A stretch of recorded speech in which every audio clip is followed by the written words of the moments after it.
She gave me 30 days to leave my father's house, so I gave her 24 hours to pack her lies and get out, and I watched her cry on the lawn she tried to steal. My stepmother thought she had won. She gave me 30 days to move out of the only home I had ever known, my father's house, the place where every corner held memories of my childhood, my mother, and everything that mattered. She slid that eviction notice across the table with a smile so cold it could freeze fire. But what she didn't know was that within 24 hours, I would be the one giving her orders. And she'd be crying on the lawn with her designer bags and her fake dignity, watching the world she tried to steal collapse around her. Betty Martinez wasn't just a stepmother. She was a villain with lipstick and perfect hair, a master manipulator who made everyone believe she was sugar and light, while behind closed doors she was poison. She had spent years twisting my father's heart against me with soft whispers and crocodile tears.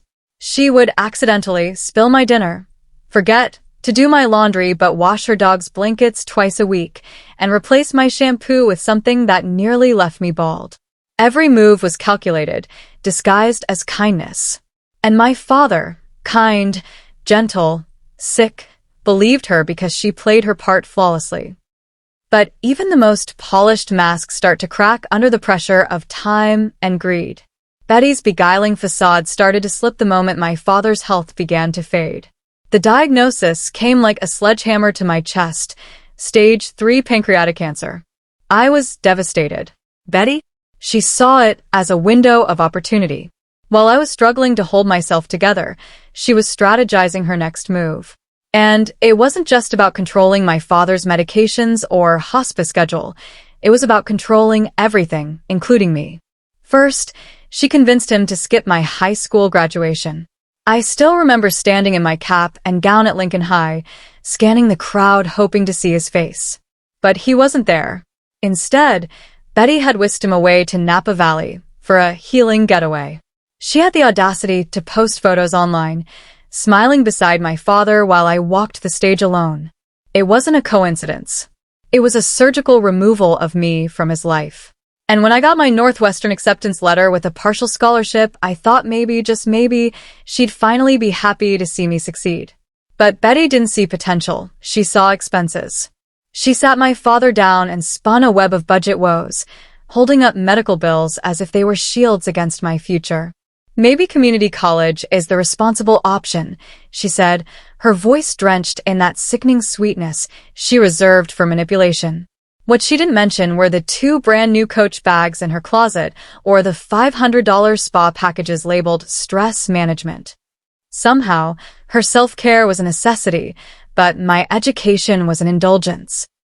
And when Dad was moved into hospice care, Betty crowned herself queen of the castle. She controlled his medication schedule, his visitors, even the length of my conversations with him.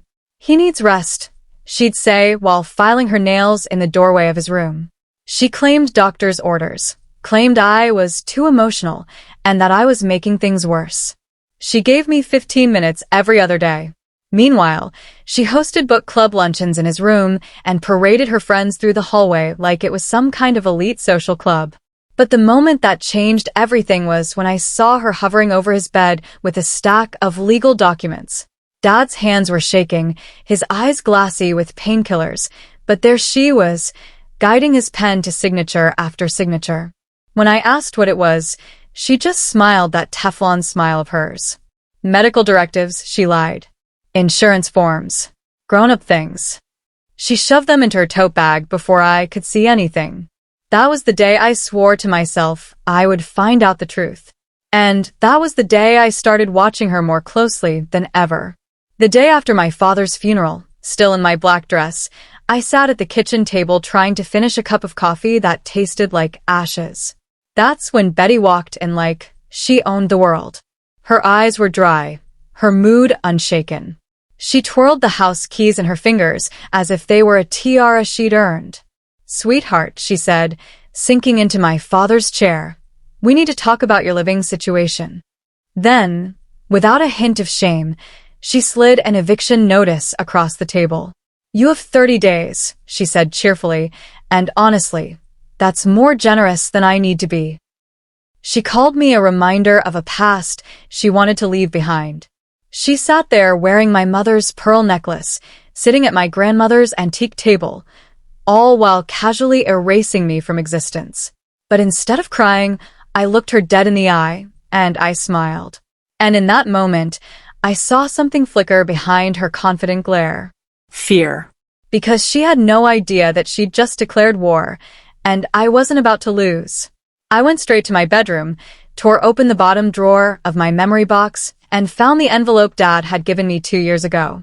Open only if absolutely necessary, he'd written in his steady, firm handwriting. At the time, I thought he was being paranoid. But now, as I slid my fingernail under the flap, I realized he'd been protecting me long before he was gone. Inside were 3 documents that would shatter Betty's world. The first was a deed transfer. My father had quietly created an irrevocable trust and transferred ownership of the house to me, not her, 2 years ago. The second was a prenuptial agreement Betty had signed before marrying him. It was crystal clear. She would receive no part of his estate beyond the personal property she brought into the marriage. And the third? A notarized statement from his longtime doctor, declaring that my father was of sound mind and under no duress when he made these arrangements. Betty had played her game with elegance, but my father had been playing chess while she was busy polishing her checkers pieces. She never saw it coming. But she was about to. The next morning, I waited in the kitchen as she sipped her morning coffee from my mother's mug. Her iPad was open. I could see she was already browsing real estate listings, probably planning to sell the house before my 30 days were up. I walked in with calm, collected energy that I didn't even know I had. I sat across from her, placed my coffee down, and said, "You were right, Betty. Someone does need to leave this house." She smiled like a fox that had just cornered a hen. "I'm so glad you're being mature about this, Kelly. I knew you'd come around." I slid the deed across the table. Her smile twitched. "This is my house," I said flatly. "It has been for 2 years." Her hands trembled as she snatched up the document, her eyes scanning it over and over, refusing to believe what she was reading. "This can't be right. I was his wife. I have rights." "You do," I said, reaching into my folder again. "The right to the belongings you brought into the marriage. And the car Dad gave you last Christmas. That's it." I watched her jaw unhinge as I slid the prenup across the table, highlighted in neon yellow for her convenience.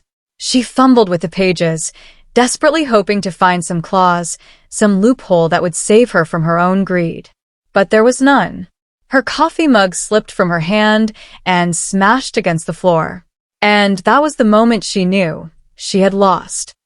She stood there frozen, her eyes jumping between the deed and the prenup as if staring long enough might somehow rewrite the reality staring her in the face. Her voice, when it finally returned, was a hoarse whimper, cracking beneath the weight of her crumbling illusions. "You've been planning this," she whispered, her words laced with bitterness, the polished stepmother mask now lying in shards on the floor with her broken coffee mug. "You sat there playing the victim while you were plotting to destroy me." I didn't even blink. I met her accusation with a calm that surprised even me. "I didn't plan anything, Betty. But Dad did. He saw through you long before you thought he did. He was quiet about it, patient even, but he wasn't blind. He knew who you really were. And he made sure that when he was gone, you wouldn't be able to hurt me anymore." That's when she lost control entirely. Her chair screeched backwards as she shot to her feet, her movements violent and frantic.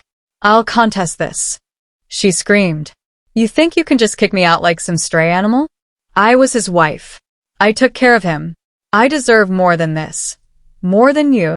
Without a word, I slid the final document across the table, the notarized statement from Dr. Williams, confirming that my father had been of sound mind and fully cognizant when he created the trust and signed the deed. "You can try to fight it," I said, my voice steady as stone. "But you'll be fighting a legal fortress my father built brick by brick, knowing this day might come. And you'll be doing it from somewhere that isn't here. Because this house, this home, isn't yours anymore. It never was." For a moment, there was silence. Just the hum of the refrigerator and the shallow, rapid breaths she was taking as her world collapsed around her. Then the waterworks began. Big, ugly, manipulative sobs that had probably worked on every man she'd ever known. She collapsed back into the chair, wailing about loyalty, about forgiveness, about what your father would have wanted. Her voice was cracked with desperation as she reached across the table for my hands like we were family, like she hadn't just tried to erase me from existence days after my father's funeral. I have nowhere to go, Kelly, she sobbed. I gave up everything for your father. Please, please don't do this. I'll be better. I'll be the mother you deserve. Just don't throw me out. But I was already dialing Anderson Locksmith. Hi, this is Kelly Thompson at 847 Maple Street. I need all the locks changed. Today. Yes, it's an emergency. That's when the tears dried. That's when the rage came. You little brat, she spat, rising again, her face a twisted mask of fury. You think you're so smart, so self-righteous. You're nothing. Nothing but a spoiled, ungrateful girl who doesn't know the first thing about family. What would your father think? What would your precious mother say about you throwing her out into the street? I took a breath and looked her dead in the eyes. My mother would say it's about damn time. And my father? He orchestrated every bit of this. He knew exactly who you were and what you were after. And he made sure that when the time came, I'd have the power to take everything back. By 6 o'clock that evening, her designer luggage was stacked neatly on the front lawn. The Honda Accord she had desperately clung to as her final token of victory was parked in the driveway, already packed with her clothes, her jewelry, and whatever dignity she had left. I watched from the front porch as she screamed into her phone, trying to find a lawyer who would take her case on a Sunday evening. Our neighbors peered from behind their curtains, drawn to the scene like it was their favorite drama series finally reaching its season finale. This isn't over, Kelly, she shrieked, her voice echoing down the street. I'll take you to court. I'll tell everyone what you did. I'll tell them you manipulated him, turned him against me. They'll see you for what you really are. I crossed my arms, calm as a quiet storm, and called back. The truth? You want to talk about the truth? You married a dying man for his money. You spent 3 years gaslighting his daughter, stealing her future, and treating her like trash in her own home. And now you're being kicked out of a life you tried to steal. That's the truth. So go ahead. Tell the world. See who believes you. She let out a final string of profanities, so foul even the wind seemed to flinch. Then she slammed her car door shut, tires screeching as she sped away in a cloud of exhaust, broken dreams, and designer regret. The next morning, I found her original eviction notice, the one she'd so proudly slid across the table, crumpled in the recycling bin. I had it professionally framed. It now hangs in my home office, a daily reminder that karma doesn't always wait years to deliver justice. Sometimes it takes 24 hours and a little faith in the truth. Betty told me to find my own place. Turns out I already had. If you liked this story, hit that like button, subscribe for more real-life drama, and drop a comment if you've ever watched someone get exactly what they deserved. Justice might take time, but when it hits like thunder.